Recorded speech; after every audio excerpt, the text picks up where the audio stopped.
महाभारत की कहानी के कुछ ऐसे रोचक हिस्से हैं जिसके बारे में कई लोगों को नहीं जानते हैं। इसी में एक है जयद्रथ और उसके वध की कहानी, जो बेहद दिलचस्प है। तो दोस्तों, वीडियो में लास्ट तक बने रहिए। अगर मेरी वीडियो पसंद आए तो लाइक, शेयर, सब्सक्राइब जरूर करिएगा। जयद्रथ दरअसल कौरवों की बहन दुशाला का पति था और उसका वध महाभारत के युद्ध में अर्जुन ने किया था। जयद्रथ को अपने पिता वृत्रछत्र से एक वरदान मिला था कि उसका सिर जमीन पर गिरने वाले शख्स के मस्तक में भी उस समय जबरदस्त विस्फोट होगा और वह भी मारा जाएगा। इसके बावजूद अर्जुन इसे मारने में कामयाब रहे।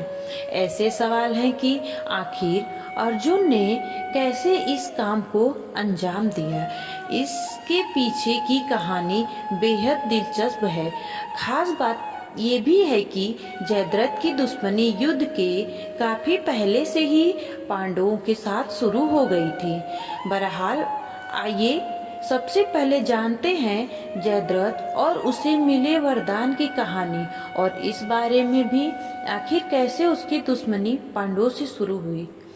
कौन था जयद्रथ और कैसे शुरू हुई पांडवों से उसकी दुश्मनी।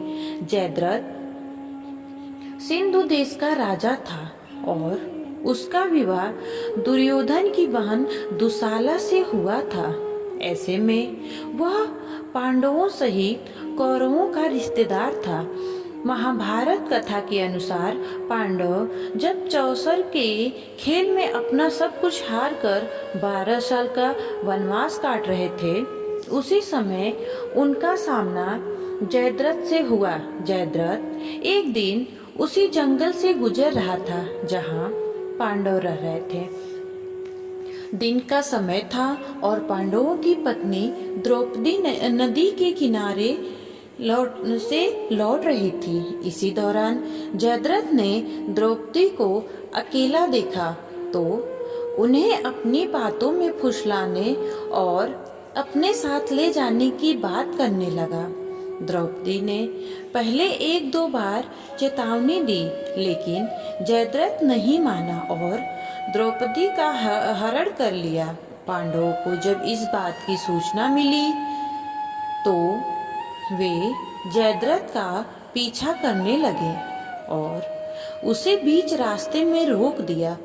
भीम तो इतने गुस्से में थे कि वे जयद्रथ का वध करना चाहते, लेकिन अर्जुन ने उसके दुशाला का पति होने के कारण भीम को ऐसा करने से रोक दिया।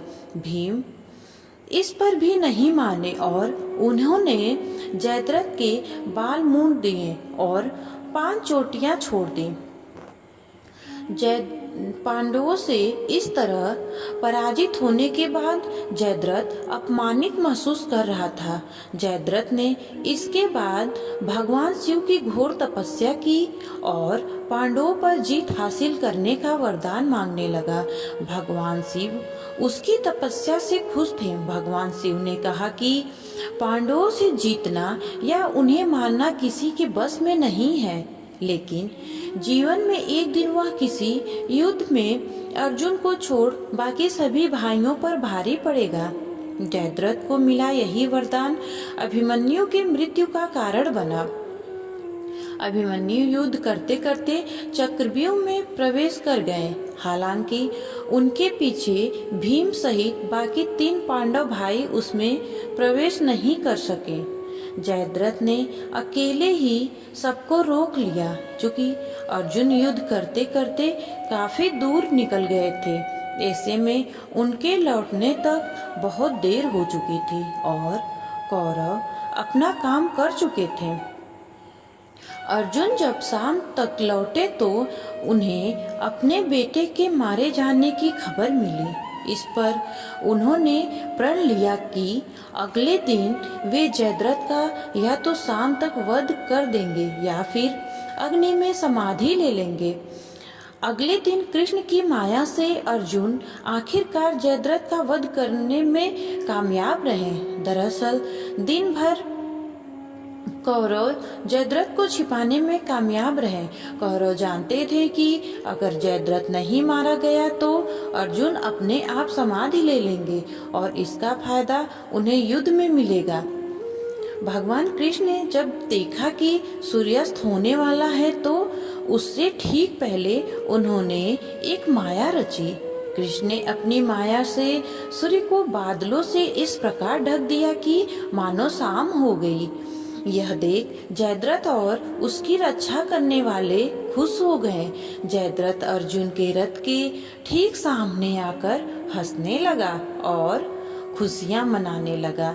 इसके बाद कृष्ण ने एक बार फिर अपनी माया दिखाई और सूर्य बादलों से बाहर आ गया। फिर क्या था? कृष्ण के कहने पे अर्जुन ने जयद्रथ का वध कर दिया। श्री कृष्ण ने अर्जुन को पहले ही जयद्रथ को मिले गुप्त वरदान के बारे में बता दिया था। इसके अनुसार जो भी वीर इसका सिर धरती पर गिराएगा उसके मस्तक में भी विस्फोट होगा। कृष्ण ने अर्जुन को बताया था कि उन्हें इस प्रकार बाण चलाना होगा कि जयद्रथ का मस्तक कटकर उसके पिता की गोद में गिरे, जो उस समय समंत पंचक क्षेत्र में तपस्या कर रहे हैं। अर्जुन ने ऐसा ही किया। अर्जुन ने तीर चलाकर जयद्रथ का मस्तक काट दिया। यह मस्तक हवा में उड़ता हुए सीधे वृद्धछत्र की गोद में जाकर गिरा। वृद्धछत्र इस समय आंखें बंद कर तपस्या में लीन थे। उन्होंने आंखें खोलते ही अचानक जैसे ही एक मस्तक अपनी गोद में पड़ा देखा, वे घबरा गए और बिना कुछ सोचे समझे उसे पृथ्वी पे गिरा दिया। इस प्रकार उनके मस्तक में विस्फोट हुआ, वे भी मारे गए। जय श्री कृष्णा।